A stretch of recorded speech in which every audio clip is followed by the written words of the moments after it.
ഇപ്പോൾ ടൊയോട്ട ഫോർച്യൂണറിൻ്റെ ഡ്രൈവിലോട്ടാണ് നമ്മൾ കിടക്കുന്നത്. അതിന് മുമ്പ് നമ്മൾ ലെജൻഡർ 4x4 ഓടിച്ചിട്ടുള്ളതാണ്. പക്ഷേ ടൊയോട്ട ഫോർച്യൂണറായിട്ട് ഇപ്പോൾ നമ്മളൊരു ഹാഫ് ഡേ ആയി കറങ്ങുന്നത്. ഇലക്ട്രിക് പാർക്ക് ബ്രേക്ക് ഒന്നുമില്ല, മാനുവൽ പാർക്ക് ബ്രേക്കാണ്. ഗിയർ നോബ് ഡ്രൈവിലോട്ട് കെട്ടി ഓട്ടോമാറ്റിക്കാണ്, 4 വീലാണ്. ഇപ്പോൾ എക്കോ മോഡിലാണ് വാഹനം കിടക്കുന്നത്.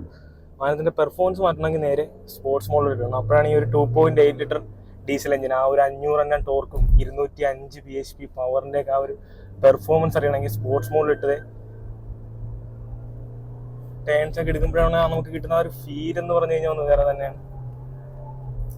ഒന്ന് അനുഭവിച്ചറിയേണ്ട ഒരു എക്സ്പീരിയൻസ് തന്നെയാണ്, ഒരു രക്ഷയില്ല എന്ന് തന്നെയാണ് പറയേണ്ടത്. പിന്നെ ആ ഹൈഡ്രോളിക് സ്റ്റിയറിംഗിന്റെ ഒരു പെർഫോമൻസ്, ആ ഒരു ഹെവിനെസ്, ആ ഒരു വളരെ സോളിഡ് ആയിട്ടുള്ള ഫീല്, പിന്നെ ഈ ഒരു കമാൻഡിങ് സീറ്റിംഗ് പൊസിഷൻ, ഇതൊക്കെ തന്നെയാണ് ഫോർച്യൂണറിനെ എപ്പോഴും ഹൈലൈറ്റ് ആയിട്ട് നിർത്തുന്ന ഘടകങ്ങൾ. അത് തീർച്ചയായിട്ടും അത് ഫോർച്യൂണർ വാങ്ങിച്ചാൽ മാത്രമേ കിട്ടത്തുള്ളൂ. അതുകൊണ്ട് തന്നെ ഇത്രയും ലക്ഷം രൂപ സ്പെൻഡ് ചെയ്യേണ്ടി വരും. ഈ ഒരു 55 ലക്ഷം രൂപ കൊടുത്താൽ ഇതിനകത്ത് എന്ത് ഉണ്ട് എന്ന് ചോദിച്ചാൽ ഇത്രയും കാര്യങ്ങളൊക്കെ പോരെ. അത് മാത്രമല്ല ഡിപ്രിസിയേഷൻ കാര്യമായിട്ട് സംഭവിക്കുന്നില്ല. അതുകൊണ്ട് തന്നെ ഒരു ബാഡ് ഇൻവെസ്റ്റ്മെന്റ് ആണ് കാർ വാങ്ങിക്കുന്നതെന്നൊന്നും പറയാനായിട്ട് പറ്റത്തില്ല. 50 lakhs എബോവ് ഏത് വാഹനം എടുത്തു കഴിഞ്ഞാലും നിങ്ങൾ വലിയൊരു ഡിപ്രിസിയേഷൻ നേരിടേണ്ടി വരും. ഫോർച്യൂണറിന്റെ കേസിൽ മാത്രം അതില്ല. ഈ ഹൈഡ്രോളിക് സ്റ്റിയറിംഗ് വീല് ആ ഒരു റിയർ വീൽ ഡ്രൈവ് സെറ്റപ്പ് നമുക്ക് 2 വീലാണ് ഇപ്പോൾ നമ്മൾ ഡ്രൈവ് ചെയ്ത് 4x4 സ്വിച്ച് ചെയ്യണമെങ്കിൽ വളരെ എളുപ്പമാണ്. ഇവിടെ ഒരു റോട്ടറി സ്വിച്ച് കൊടുത്തിട്ടുണ്ട്, പാർക്കിലോട്ട് ഇടുക, നേരെ 4 വീലോട്ട് എൻഗേജ് ചെയ്യുക, 4 ലോയിലോട്ട് ഇടുക, അങ്ങനെയുള്ള അല്ലറ പരിപാടിയൊക്കെ അവിടെ നടക്കും. ഇവിടെയാണ് ട്രാക്ഷൻ കൺട്രോളിൻ്റെയും 4 വീലിൻ്റെ കൺട്രോൾസ് കാണാം, ഡ്രൈവ് മോഡ്സിൻ്റെ സ്വിച്ച് കാണാം. പിന്നെ ഇലക്ട്രിക്കലി നമുക്ക് സീറ്റ് അഡ്ജസ്റ്റ് ചെയ്യാം, ഈ ഒരു steering wheel tilt and telescopically adjust ചെയ്യാം. തുടങ്ങിയ കാര്യങ്ങളൊക്കെ ഉള്ളതുകൊണ്ട് നല്ലൊരു സീറ്റിംഗ് പൊസിഷനും കണ്ടെത്താം. ഹോൾഡ് ചെയ്യാനൊക്കെ നല്ല സുഖമാണ്. കാരണം ഈ ഒരു പകുതി ഭാഗം വുഡ് വരുന്നതും അതുമാത്രമല്ല ബാക്കി ലെതർ റാപ്ഡോ കൊടുത്തിട്ട് ഒരു രസമുണ്ട്. മൊത്തത്തിൽ അത്യാവശ്യം ടേണിംഗ് റേഡിയസും ഉണ്ട്. സ്റ്റിയറിംഗ് ഒക്കെ റിട്ടേൺ വരുന്നതാണെങ്കിൽ നല്ല രസമായിട്ട് തന്നെ കമ്പനി കൊടുത്തിട്ടുണ്ട്.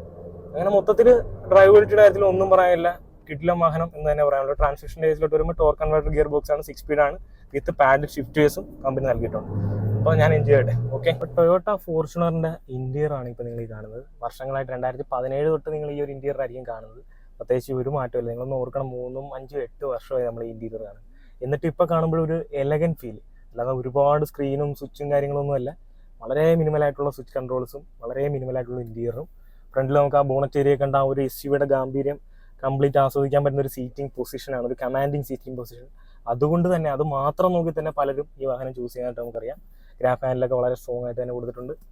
സൺഗ്ലാസ് ഹോൾഡർ, ഇവിടെ ലൈറ്റ്സ് കൺട്രോൾസും ബാക്കി പരിപാടി എല്ലാം കൊടുത്തിട്ടുണ്ട്. മേലോട്ടിന് നോക്കില്ല, സൺറൂഫും കാര്യങ്ങളൊന്നും ഇല്ല. ഇവിടെ നമുക്കൊരു സൺവൈസർ, അവിടെ ലൈറ്റും മിറേഴ്സും എല്ലാം കൊടുത്തിട്ടുണ്ട്. ഓട്ടോ ഡിമിങ് മിറർ കാണാം, അതും ഭംഗിയായിട്ട് തന്നെ ഡിസൈൻ ചെയ്തിട്ടുണ്ട്. ലെജൻഡറിലൊരു റെഡ് ആൻഡ് ബ്ലാക്ക് കോമ്പാണ് വരുന്നതെങ്കിൽ ഇത് ഫുൾ കംപ്ലീറ്റ്ലി ബ്ലാക്ക് ആണ്. ഇതിൻ്റെ ഇന്റീരിയർ സീറ്റ് ആണെങ്കിലും എല്ലാം സീറ്റ് വെന്റിലേറ്റർ സീറ്റാണ് വരുന്നത് ഡ്രൈവറും കോ ഡ്രൈവർക്കും. ഇവിടെ നമുക്ക് സ്റ്റോറേജ് സ്പേസ് കാണാം. അവിടെ ഫോർച്യൂണർ എന്നുള്ള ബാഡ്ജിങ് ഒക്കെ ഇൻ്റഗ്രേറ്റ് ചെയ്തിരിക്കുന്നത് ഭംഗിയായിട്ടുണ്ട്. ഇവിടെ ലോക്ക് ചെയ്ത് സൂക്ഷിക്കാൻ സാധിക്കുന്ന വലിയ ഡീപ്പായിട്ടുള്ളൊരു ഗ്ലൗ ബോക്സ് കൊടുത്തിട്ടുണ്ട്. ഒരു 8-inch ഇൻഫർടൈൻമെൻറ്റ് സിസ്റ്റം കാണാം. അത്യാവശ്യം ഡീസൻ്റ് ആയിട്ടുള്ള സൗണ്ട് ക്വാളിറ്റിയും കാര്യങ്ങളൊക്കെ പ്രൊഡ്യൂസ് ചെയ്യുന്നുണ്ട്. വലിയ AC വെൻറ്റും ഒരു അനലോഗ് ക്ലോക്ക് നമുക്ക് കാണാം, അനലോഗ് അല്ല ഡിജിറ്റൽ ക്ലോക്ക് കാണാം, അതും ഭംഗിയായിട്ടുണ്ട്. മീറ്റർ കൺസോളൊക്കെ ആണെങ്കിലും ഭയങ്കര എലഗൻ്റ് ആയിട്ടാണ് ഡിസൈൻ ചെയ്തിരിക്കുന്നത്. അങ്ങനെ കാര്യമായിട്ട് പറയാനായിട്ട് TFT ഡിസ്പ്ലേ കാര്യങ്ങളൊന്നും ഇല്ല. ചെറിയൊരു MID കാണാം, അതും ഭംഗിയായിട്ട് തന്നെ ഡിസൈൻ ചെയ്തിട്ടുണ്ട്. സ്റ്റിയറിംഗ് വീല്, ഇതിനൊരു പ്രത്യേക ഫാൻ ബേസ് തന്നെയുള്ള സ്റ്റിയറിംഗ് വീലാണ്. ഇന്ന് ഹോൾഡ് ചെയ്യുമ്പോൾ കിട്ടുന്നൊരു ഫീൽ ഒന്ന് വേറെ തന്നെയാണ്. ലെതർ റാപ്ഡ് ആണ്, ഇവിടെ ഒരു വുഡൻ ഫിനിഷിംഗ് കൊടുത്തിട്ടുണ്ട്. Cruise control, steering volume control, ഇവിടെ നമുക്ക് ആ മീഡിയയുടെ കൺട്രോൾസും കാര്യങ്ങളൊക്കെ കൺട്രോൾ ചെയ്യാനുള്ള ഫംഗ്ഷൻ അവിടെ കൊടുത്തിട്ടുണ്ട്, അതും ഭംഗിയായിട്ടുണ്ട്. ഇവിടെ പുഷ് ബട്ടൺ സ്റ്റാർട്ട് കാര്യങ്ങളൊക്കെയാണ്. മിറേഴ്സൊക്കെ നമുക്ക് ഇലക്ട്രിക്കലി ഫോൾഡ് ചെയ്യാം. ആ ട്യൂട്ടേഴ്സൊക്കെ ഇൻ്റഗ്രേറ്റ് ചെയ്തിരിക്കുന്നതും പില്ലർ വെച്ചിട്ടുള്ള അതും ഭംഗിയായിട്ടുണ്ട്. ഇവിടെ എല്ലാ വിൻഡോസും 1 ടച്ച് അപ്പ് ആൻഡ് ഡൗൺ ആണ്. ഇവിടെ dual zone climate AC controls നമുക്ക് കാണാം, വെന്റിലേറ്റർ സീറ്റിൻ്റെ കൺട്രോൾസ്. ഇതൊരു 4 വീൽ ഡ്രൈവ് വാഹനം ആയതുകൊണ്ട് തന്നെ 4 വീൽ എൻഗേജ് ചെയ്യാനുള്ള ഫംഗ്ഷൻ കൊടുത്തിട്ടുണ്ട്, അതും ഭംഗിയായിട്ടുണ്ട്. ഇവിടെ ഫുൾ വുഡൻ പാനലിങ്, ഇവിടെ 2 കപ്പ് ഹോൾഡർ, ഇവിടെയാണ് ടൊയോട്ട ഫോർച്യൂണറിൻ്റെ കീ വരുന്നത്, അതും കൊള്ളാം. അങ്ങനെ മൊത്തത്തിൽ പ്രീമിയമായിട്ട് തന്നെ ഡിസൈൻ ചെയ്തിട്ടുണ്ട്. ഗിയർ നോബ് നമ്മളിത് ക്രിസ്റ്റലൊക്കെ കണ്ടത് തന്നെയാണ്. എനിക്ക് തീരെ ഇഷ്ടമില്ലാത്തൊരു ഗിയർ നോബാണ്. കാരണം ഇത്രയും പ്രീമിയം ഉള്ള ഒരു 55 ലക്ഷം രൂപ വിലയുള്ള ഈ വാഹനത്തിൽ ഇങ്ങനൊരു ഗിയർ നോബ് വളരെ സിമ്പിളായിട്ട് കൊടുത്തിട്ടുള്ളത് തീർച്ചയായിട്ടും ഒരു ചീപ്പ് ലുക്ക് സമ്മാനിക്കുന്നുണ്ട്, നേരത്തെ യാതൊരു സംശയമില്ല. ഇവിടെ എക്കോ, നോർമൽ, സ്പോർട്സ് എന്ന 3 ഡ്രൈവ് മോഡ്സ് കാണാം, അതും കൊള്ളാം. വലിയൊരു ഡീപ്പായിട്ടുള്ള ആംറസ്റ്റ് അതിനുള്ളിൽ സ്റ്റോറേജ് സ്പേസ് കൊടുത്തിട്ടുണ്ട്. അപ്പോൾ ഇത്രയും കാര്യങ്ങളൊക്കെയാണ് എൻ്റെ ഫ്രണ്ടിൽ പറയാനുള്ളത്. ഇനി നമുക്ക് റിയർ സീറ്റിൽ പോയിട്ട് അവിടെ എങ്ങനെയുണ്ടെന്ന് നോക്കാം. ടൊയോട്ട ഫോർച്യൂണറിൻ്റെ സെക്കൻഡ് റോയിലാണ് നമ്മളിരിക്കുന്നത്. ക്രിസ്റ്റ പോലെ അത്ര പേര് കേട്ടൊരു സെക്കൻഡ് റോ അല്ല, കാരണം ചെറിയ ബോഡി റോളും കാര്യങ്ങളൊക്കെ ഉണ്ട്. കാരണം ഇത്രയും വലിയ SUV ആണ്, ലാഡ്രോൺ ഫ്രെയിം ബോഡിയാണ്. അപ്പോൾ അതിൻ്റേതായ ചെറിയ ബോഡി റോളും കാര്യങ്ങളൊക്കെ തീർച്ചയായിട്ടും ഉണ്ട്. വലിയ ഗ്ലാസ് ഏരിയയും കാര്യങ്ങളൊക്കെയാണ്, അത്യാവശ്യം ലെഗ് സ്പേസ് ഉണ്ട്. ഇത് സ്ലാൻഡാനുള്ള ഫംഗ്ഷൻ കൊടുത്തിട്ടുണ്ട്. അതുപോലെ തന്നെ ഇത് അഡ്ജസ്റ്റും ചെയ്യാം, കണ്ട ഇപ്പോൾ തേർഡ് റോയിൽ ആരും ഇരിക്കുന്നതിൽ ഫുള്ള് സ്ലാൻഡ് ചെയ്ത് സുഖമായിട്ടൊരു കംഫർട്ടബിൾ ആയിട്ടുള്ളൊരു സീറ്റിംഗ് പൊസിഷൻ കൂടി കണ്ടെത്താം. ഇവിടെ ആംറസ്റ്റ് കൊടുത്തിട്ടുണ്ട്, അതിനുള്ളിൽ എന്താ ചാടി വരുന്ന 2 cup holder, 3 adjustable head rest, പ്രോപ്പറായിട്ടുള്ള സീറ്റ് ബെൽറ്റും കാര്യങ്ങളും എല്ലാം കൊടുത്തിട്ടുണ്ട്. റിയറിലോട്ട് നമുക്ക് AC വെന്റ് കാര്യങ്ങളെല്ലാം കാണാം. അതിൻ്റെ ഫാൻ സ്പീഡൊക്കെ നമുക്ക് ഇവിടെ കൺട്രോൾ ചെയ്യാനുള്ള ഫംഗ്ഷൻ കൊടുത്തിട്ടുണ്ട്. ഇത്രയും കാര്യങ്ങളൊക്കെയാണ് ഇതിൻ്റെ സെക്കൻഡ് റോയിൽ പറയാനുള്ളത്. നമുക്ക് തേർഡ് റോയിൽ കയറിയിട്ട് അവിടെയും കൂടി ജസ്റ്റ് ഒന്ന് നോക്കാം. ടൊയോട്ട ഫോർച്യൂണറിൻ്റെ തേർഡ് റോ തീർച്ചയായിട്ടും നമ്മൾ നിരാശപ്പെടുത്തി കളഞ്ഞു. കാരണം കയറാനും കുറച്ച് ബുദ്ധിമുട്ടുണ്ട്, സ്പേസും അത്ര എടുത്ത് പറയത്തൊക്കെ ഒന്നുമില്ല. മറ്റൊരു കോമ്പറ്റീറ്റർ ഈ ഒരു സെഗ്മെന്റിലുള്ള ഗ്ലോസ്റ്ററാണ്. ഗ്ലോസ്റ്ററിൻ്റെ തേർഡ് റോ ആയിട്ട് കമ്പയർ ചെയ്യുമ്പോൾ തീർച്ചയായിട്ടും ഗ്ലോസ്റ്റർ അതിനൊരു പ്രശംസ അർഹിക്കുന്നുണ്ട്. നമ്മുടെ ക്യാമറയുടെ പിന്നിൽ പ്രവർത്തിക്കുന്ന മനുഷ്യന് വലിയ സന്തോഷമായിരിക്കുകയാണ് ഇങ്ങനെ പറഞ്ഞത്. അപ്പോൾ ഒരു ഗ്ലോസ്റ്റർ ഫാനും ഒരു ഫോർച്യൂണർ ഫാനുമായിട്ട് ഒരു കഴിഞ്ഞ 3 മണിക്കൂറായിട്ടുള്ള ഏറ്റുമുട്ടലിൽ ഗ്ലോസ്റ്റർ വിജയിച്ചിരിക്കുന്നത് ഇതിൻ്റെ തേർഡ് റോ തന്നെയാണ്. കാരണം തേർഡ് റോ ഫോർച്യൂണറായിട്ടൊരു കമ്പാരിസൺ ഇല്ല. ഫുൾ സൈസ് SUV സെഗ്മെന്റിൽ ഗ്ലോസ്റ്റർ തന്നെയാണ് മുൻനിരയിൽ നിൽക്കുന്നത്. ആളവിടെ കൈകൊണ്ട് എന്തൊക്കെ കാണിക്കുന്നുണ്ട്, എന്തോ ഫീച്ചർ കണ്ടുപിടിച്ചിട്ടുണ്ട്, അങ്ങനെയൊക്കെ നിൽക്കുന്നത്. ചെറിയ ക്വാർട്ടർ ഗ്ലാസ് ആണ്, ഇങ്ങനെയൊക്കെ നോക്കേണ്ടി ഒരു വലിയ വ്യൂവും വിസിബിലിറ്റി ഒന്നും പറയാനില്ല. ചെറിയ ഗ്രാൻഡ് ആയിട്ടുള്ള ഫീലുണ്ട്. പേരിന് 2 ചെറിയ AC വെന്റ് കൊടുത്തിട്ടുണ്ട്. അഡ്ജസ്റ്റബിൾ ആയിട്ടുള്ള ഹെഡ് റെസ്റ്റ് കൊടുത്തിട്ടുണ്ട്. ഇവിടെ ലൈറ്റും കാര്യങ്ങളൊക്കെ കൊടുത്തിട്ടുണ്ട്. അതിനൊന്നും തീരെ വെട്ടമില്ല എന്നുള്ള കാര്യം എടുത്തു പറയേണ്ടതാണ്. ഇത്രേ ഉള്ളൂ ഇതിൻ്റെ തേർഡ് റോ. 2025 നിങ്ങൾ എന്തുകൊണ്ട് ഒരു ഫോർച്യൂണർ എടുക്കണം എന്ന് എന്നോട് ചോദിച്ചു കഴിഞ്ഞാൽ നമ്മൾ പറയും ഒരു 50 ലക്ഷം രൂപയ്ക്ക് മേലോട്ടൊക്കെ ഒരു വാഹനം എടുത്തു കഴിഞ്ഞാൽ കാര്യമായിട്ടുള്ള ഡിപ്രിസിയേഷൻ നിങ്ങൾ ഫേസ് ചെയ്യേണ്ടി വരും, ബാഡ് ഇൻവെസ്റ്റ്മെൻറ്റാണ് കാർ വാങ്ങിക്കുന്നതെന്നൊക്കെ പറഞ്ഞു. പക്ഷേ ടൊയോട്ട ഫോർച്യൂണർ വാങ്ങിച്ചിട്ട് കഴിഞ്ഞാൽ എൻജിൻ റിലയബിലിറ്റി കൊണ്ടും റീസെയിൽ വാല്യൂ കൊണ്ടും സർവീസ് കോസ്റ്റ് കൊണ്ടും നമുക്ക് വളരെ എക്കണോമിക്കലായിട്ട് കൊണ്ടുനടക്കാവുന്നൊരു വാഹനമാണ്. കാരണം ഒരു അസറ്റാണെന്ന് തന്നെയാണ് പറയേണ്ടത്. എന്തുകൊണ്ട് എങ്ങനെ നോക്കിയാലും ഒരുപാട് ഫീച്ചേഴ്സ് കൊണ്ടോ ഡിസൈൻ ഗിമ്മിക്സ് കൊണ്ടോ ഒന്നുമല്ല ടൊയോട്ട ഫോർച്യൂണർ ഇന്ത്യക്കാരുടെ മനസ്സിൽ സ്ഥാനം പിടിച്ചത്. എത്ര ലക്ഷം കിലോമീറ്റർ ഓടിയാലും കുലുങ്ങാത്തൊരു എഞ്ചിനും നല്ല റിലയബിളും നല്ല ക്യാപ്പബിൾ ആയിട്ടുള്ള ഓഫ് റോഡറും ഒരു ഫുൾ സൈസ് SUVക്ക് വേണ്ട എല്ലാ കാര്യങ്ങളും ഒത്തിണക്കിക്കൊണ്ടാണ് ടൊയോട്ട ഫോർച്യൂണർ ഇന്ത്യയിൽ ഇപ്പോഴും കിരീടം വെക്കാത്ത രാജാവായിട്ട് സെഗ്മെൻറ്റ് ലീഡ് ചെയ്യുന്നത്. ഇന്ന് ടൊയോട്ട ഫോർച്യൂണറൊരു എതിരാളി ഉണ്ടോ എന്ന് ചോദിച്ചാൽ സംശയമാണ്. ഇതിൻ്റെ ഒരു കമാൻഡിങ് സീറ്റിംഗ് പൊസിഷനും ആ ഒരു 2.2 ലിറ്റർ ഡീസൽ എഞ്ചിനും ഒക്കെ കൂടിയായിട്ട് ഒരു രക്ഷയില്ല. 2.2 അല്ല 2.8 ലിറ്റർ ഡീസൽ എഞ്ചിൻ.